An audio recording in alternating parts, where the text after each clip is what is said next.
As we move on, economy is devastated. We now are talking about post-COVID recovery. This is what we want to address effectively in this country. This is very important because if we do it properly, we can emerge from destruction to a developed society.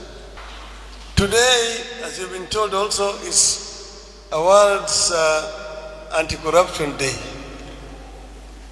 And what an occasion to celebrate, to remember this in a church. Anti-corruption. You say corruption is a major issue in our country. But corruption is also in the Bible. There's several other places where it is mentioned. I was talking to somebody there and I reminded him about the book of in the Acts of Apostles. The story of Ananias and his wife who sold a property and retained some money that were not supposed to retain because they had been tempted by the devil.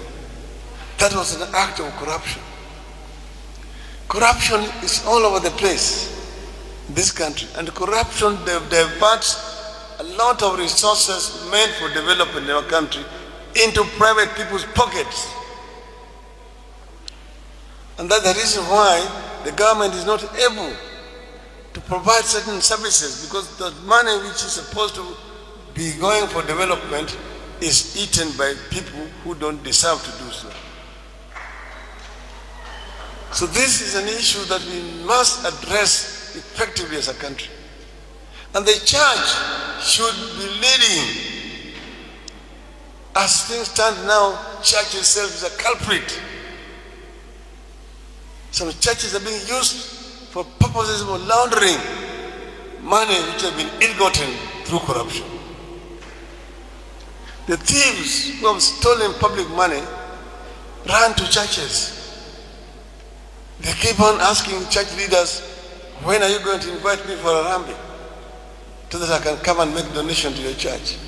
And when he comes to make that rambi, he makes other demands, that he wants support from the church for his other evil things.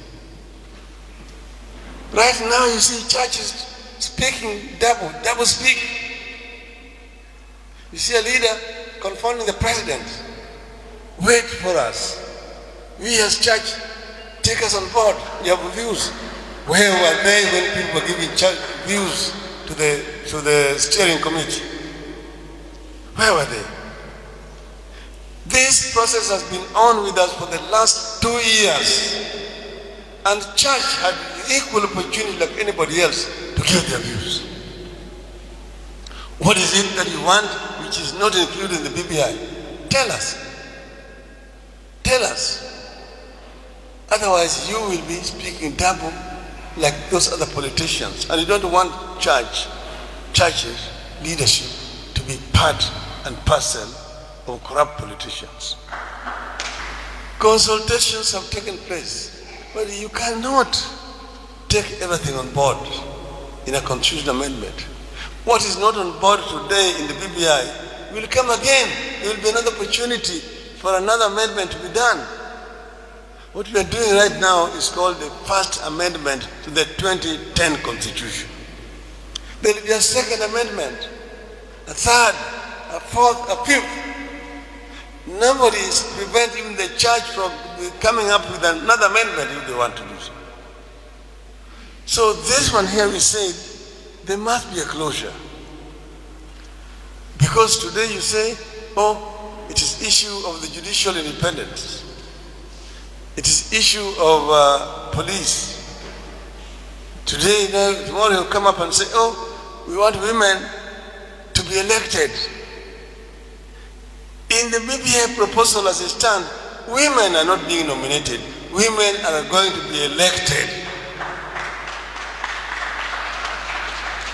We have taken care that women will first be given opportunity to run for first past the post constituencies. And a number of them will be elected. Those who will not have been elected that way will be elected through what is called proportional representation system. In other words, we are going to look at the vote which the parties have obtained and look at those to aggregate those positions, and parties will select the women who are going to fill those positions. So it's an election, it's not a selection.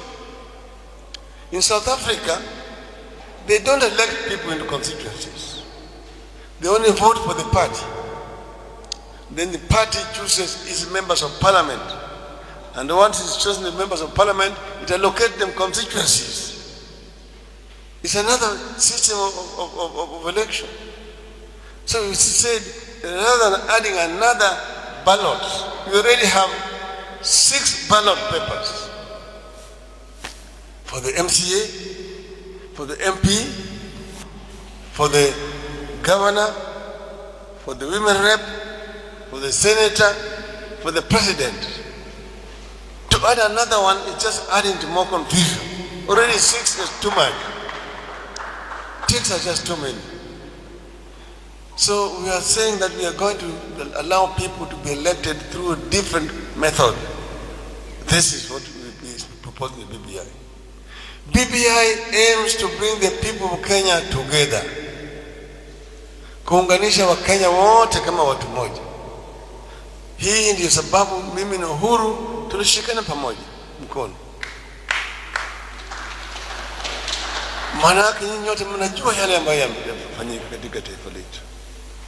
Tumesema let us make a break with the past, embrace the future, try to reform it so that the future generation don't have to go through what we have gone through ourselves as Kenyans. This is the purpose of BBI. And BBI will offer real concrete solutions to our problems. It is aimed at offering proper solution to our problems. But hypocrites will always find something against it. We are saying that if you don't want it, you have a democratic right to oppose. And one vote no. Let those who want it vote yes. This is democracy. This is what we're saying as people of Kenya, and this is what we believe will help to bring sanity to our country.